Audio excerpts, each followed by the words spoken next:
बल तथा जो है न्यूटन के नियम जो हैं वो उनके बारे में बात करेंगे, गति के नियम जो हैं हमारे। सबसे पहले अगर बल की बात करें तो किसी भी वस्तु को चलाने में, रोकने में, गति में, दिशा में, आकार में, इन सब चीज़ों में करने के लिए हमें बल की आवश्यकता होती है।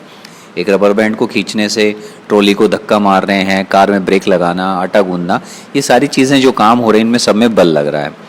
लेकिन अगर दो व्यक्ति एक भारी मेज को विपरीत दिशा में धक्का देंगे तो वो जो मेज है वो बल में लगने के बावजूद भी जो है अपनी जगह से गतिशील नहीं बनेगी।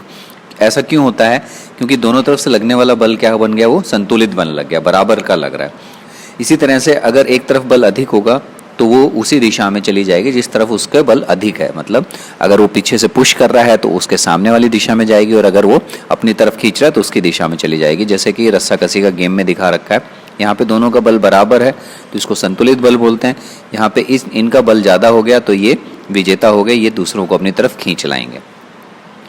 कोई भी बल अकेला नहीं होता है, वह बल हमेशा जोड़े में होते हैं और ये दोनों बल हमेशा विपरीत दिशा में कार्य करते हैं।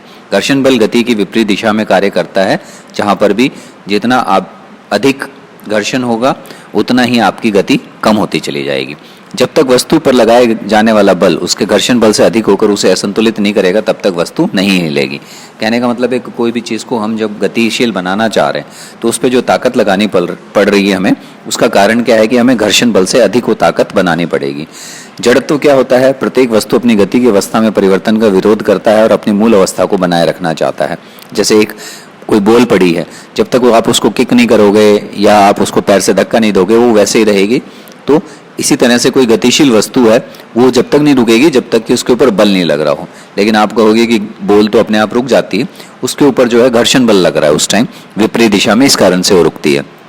गति के पहले नियम के अनुसार प्रत्येक वस्तु अपनी स्थिर अवस्था या सरल रेखा में एक समान गति की अवस्था में बनी रहती है जब तक कि उस पर कोई बाहरी बल कार्यरत ना हो। तो इसे जड़त्व का नियम भी कहते हैं। किसी भी वस्तु का वह प्राकृतिक गुण जो उसकी विराम या गति की अवस्था में परिवर्तन का विरोध करता है वह जड़त्व कहलाता है।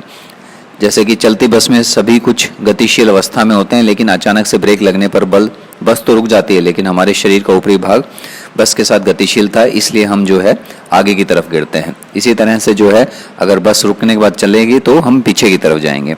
तो ये जो भी हमें बल लग रहा है इसको हम किससे जोड़ सकते हैं? जड़त्व के नियम से भी जोड़ सकते हैं। बल क्या क्या कार्य करता है उदाहरण सहित समझाइए। बल जो है स्थिति को बदल सकता है, विराम से गतिशील, गतिशील से विरामावस्था। उसके बाद किसी वस्तु की गति को बदल सकता है यदि वो पहले से चल रही है, जैसे बल्लेबाज द्वारा हिट की गई गेंद को पकड़ना, मतलब आप किसी चीज़ को रोक सकते हैं। जड़त्व को परिभाषित करने में आप यहाँ से लिखोगे कि पहला नियम पूरा इसमें लिखा हुआ है, किसी रुकी हुई बस से अचानक गतिशील की स्थिति में उसे खड़ी सवारी किस तरफ झटका महसूस होगा। सवारी पीछे की ओर गिर जाती है क्योंकि बस के चलने पर यात्री आराम की स्थिति में रहते हैं। इसमें भी जड़त्व का है।